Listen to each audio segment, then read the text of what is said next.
10 szalonych sowieckich maszyn, w których istnienie nie uwierzysz.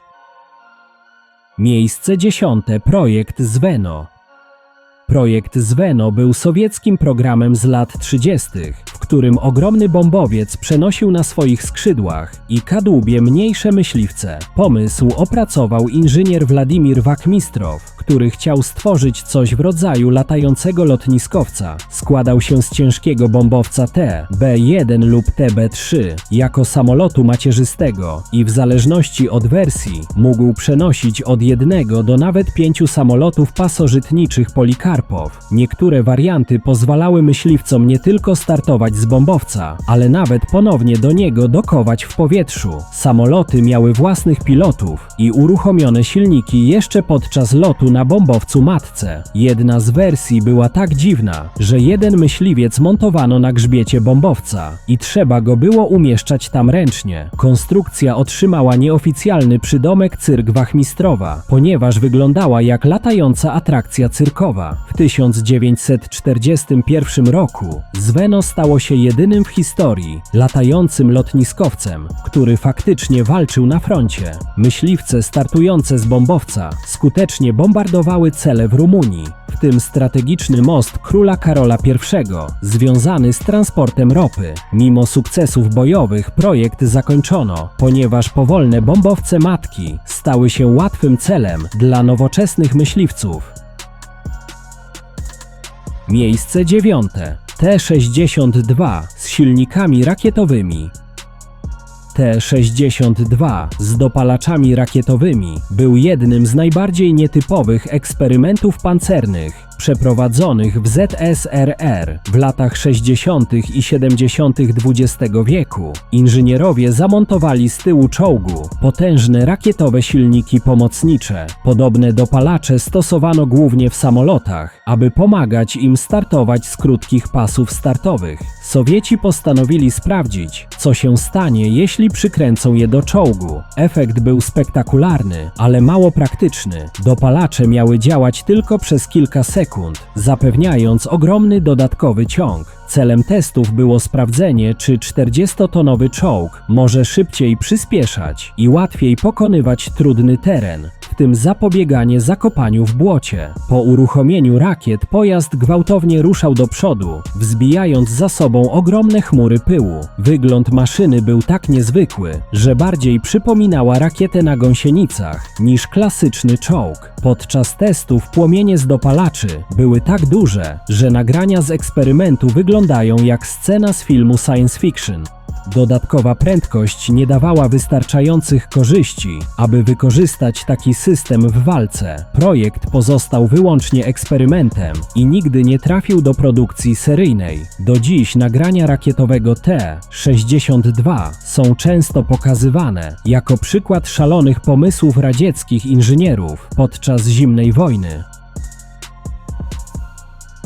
Miejsce 8. MAZ-7907.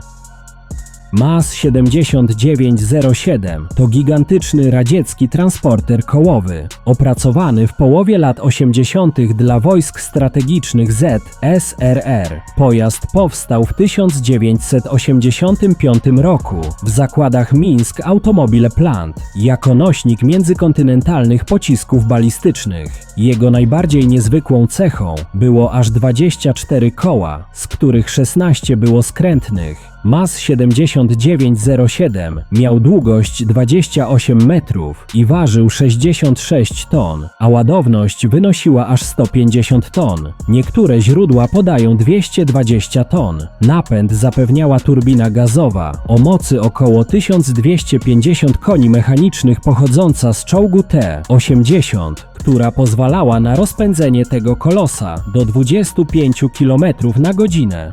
Zastosowano zaawansowany napęd elektryczny, przekazujący moc do kół, 24 silniki elektryczne, umieszczone przy każdym kole. Każde koło miało także niezależne zawieszenie hydropneumatyczne. Pojazd został zaprojektowany do przewożenia rakiety RT-23 Molodiec, ważącej ponad 100 ton, która wyposażona była w 10 głowic jądrowych, o mocy po 550 kiloton każda. Była to jedna z najsilniejszych i najcięższych najcięższych rakiet w arsenale radzieckim. Zbudowano jedynie 2 prototypy, a po zakończeniu zimnej wojny projekt utracił znaczenie. Jeden z prototypów zasłynął później przewiezieniem ważącego 90 ton statku rzecznego przez Białoruś, co udowodniło niezwykłe możliwości tej maszyny. Prototypy MAZ-7907 zostały porzucone na terenie fabryki MZKT, dawnego MAZ w Mińsku, gdzie można je było zobaczyć jeszcze w 2020 roku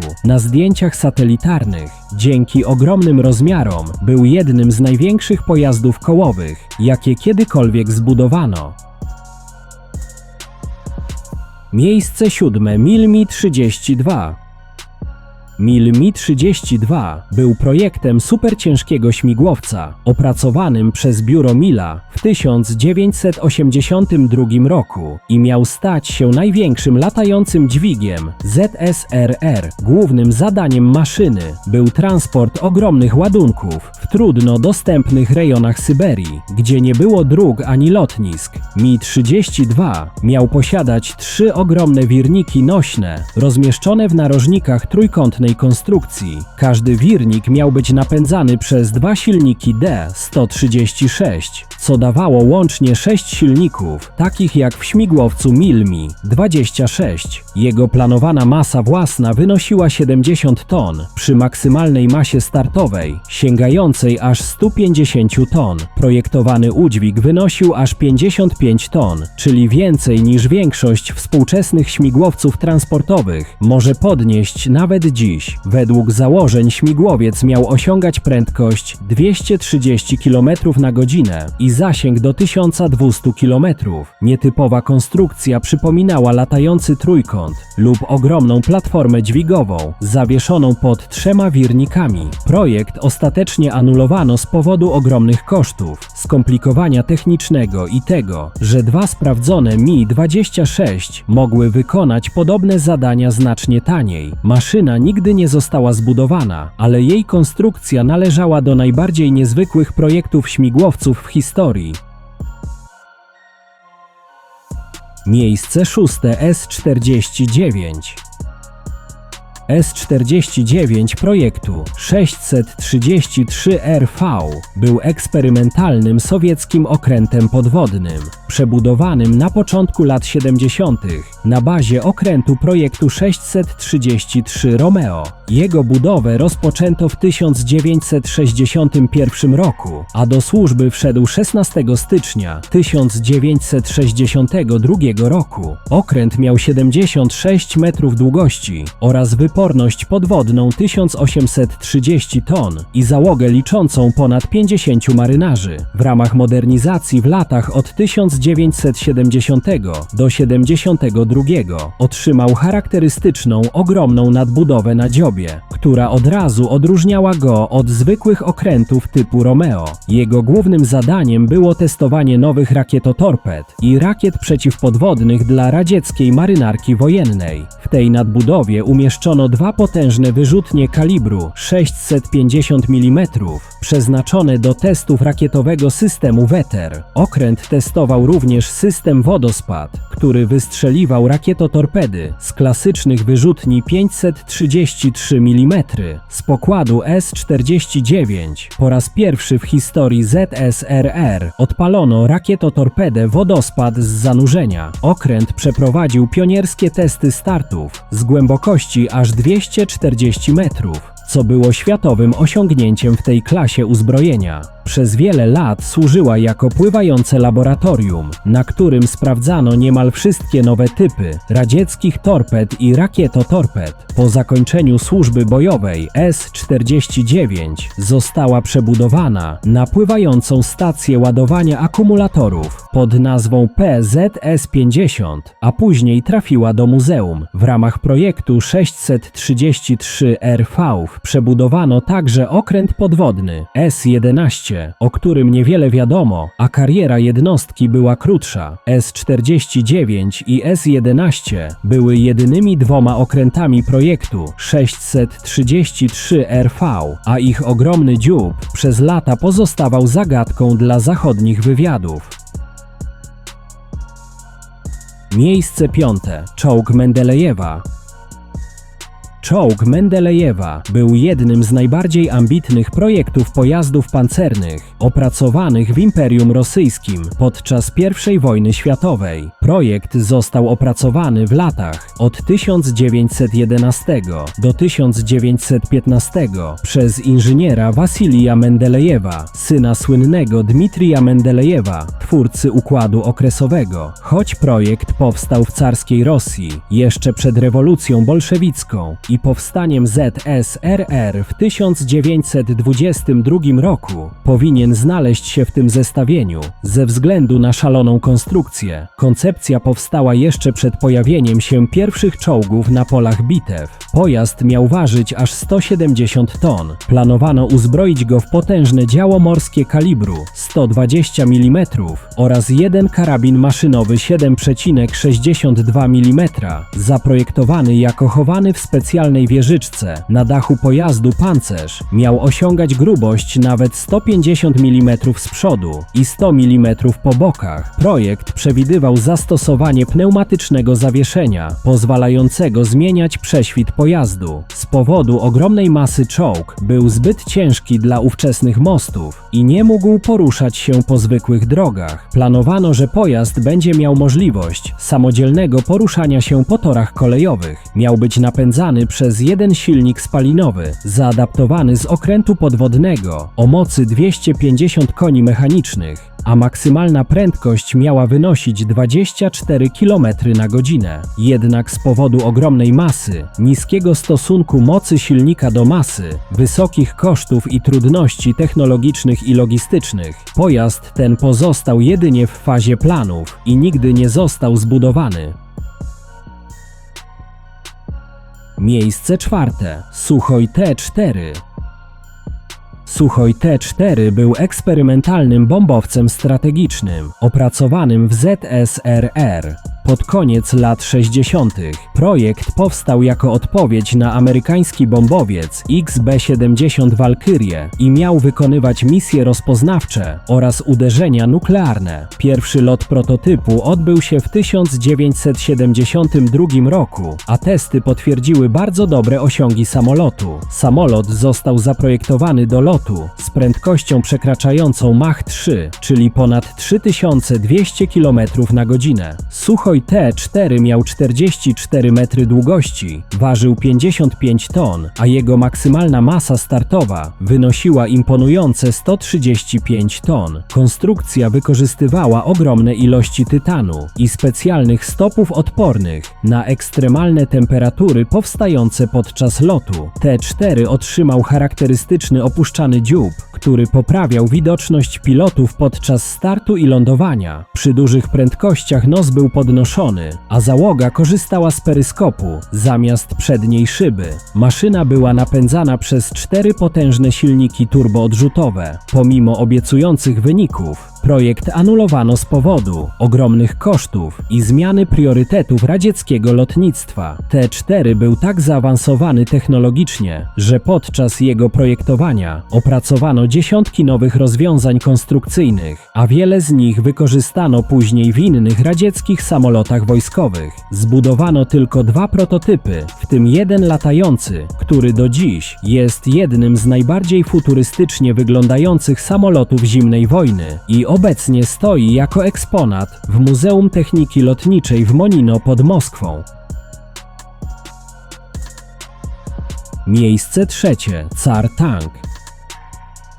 Car Tank, znany również jako czołg Lebiedenki, był jednym z najbardziej niezwykłych pojazdów pancernych w historii. Maszyna została zaprojektowana w Imperium Rosyjskim w 1914 roku przez inżyniera Nikolaja Lebiedenko, choć powstał jeszcze przed rewolucją bolszewicką. Jak czołg Mendelejewa, powinien także znaleźć się w tym zestawieniu. Pojazd przypominał gigantyczny trójkołowy rower, ponieważ z przodu miał 2 ogromne koła o średnicy 9 metrów oraz pojedyncze tylne o średnicy 1,5 metra. Konstruktorzy wierzyli, że tak wielkie koła pozwolą bez problemu pokonywać okopy, rowy i przeszkody terenowe. Car Tank miał długość 18 metrów Ważył 40 ton i był jednym z największych pojazdów lądowych w historii. Napęd zapewniały dwa silniki lotnicze Maybach o mocy 240 koni mechanicznych każdy. Uzbrojenie miały stanowić dwa działa kalibru 76 mm i kilka karabinów maszynowych Maxim kalibru 7,62 mm. Podczas prób terenowych w 1915 roku małe tylne koło ugrzęzło w miękkim gruncie, unieruchamiając całą maszynę. Testy wykazały, że ogromne przednie koła nie rekompensują słabej mobilności i podatności na ostrzał. Projekt szybko porzucono, a niedokończony pojazd przez kilka lat rdzewiał na poligonie, zanim został zezłomowany w 1923 roku. Car Tank był tak wysoki, że jego przednie koła były wyższe od niektórych dwupiętrowych budynków, co czyniło go jednym z najbardziej rozpoznawalnych i absurdalnych projektów wojskowych XX wieku. Miejsce drugie. Battle Mole. Battle Mole, kret bojowy, był tajnym projektem ZSRR, mającym stworzyć pojazd zdolny do poruszania się pod ziemią. Koncepcja pojawiła się w latach 50. i 60. podczas szczytu zimnej wojny. Pojazd miał mieć ponad 3 metry średnicy i 23 metry długości. Miał poruszać się pod ziemią z prędkością od 6 do 12 km na godzinę i mieścić do 5 osób załogi oraz ładunki wybuchowe. Maszyna miała przypominać ogromne mechaniczne wiertło, zdolne do drążenia tuneli pod powierzchnią Ziemi. Według opisów projekt zakładał wykorzystanie napędu atomowego, co miało zapewnić bardzo duży zasięg działania. Co więcej, konstrukcja miała topić i kruszyć skały za pomocą reaktora jądrowego. Roztopiona przez ciepło skała miała być usuwana do tyłu, co pozwalało na pozostawienie za pojazdem utwardzonego tunelu. Liczono, że pojazd będzie w stanie zaatakować i zniszczyć kluczowe amerykańskie instalacje wojskowe, w tym podziemne silosy rakietowe, bez wykrycia przez radary i systemy obrony. Sowieci mieli również nadzieję na potajemne dostarczenie na terytorium USA bomb nuklearnych. Do dziś historycy spierają się, czy Battle Mole był prawdziwym projektem badawczym, czy jedynie zimnowojenną legendą. Według jednej z najbardziej znanych historii, prototyp kreta bojowego miał eksplodować podczas testów w górach Ural, lecz brak dokumentów potwierdzających to wydarzenie sprawia, że pozostaje ono jedną z największych tajemnic zimnej wojny. Miejsce pierwsze. Biorobot Decoy.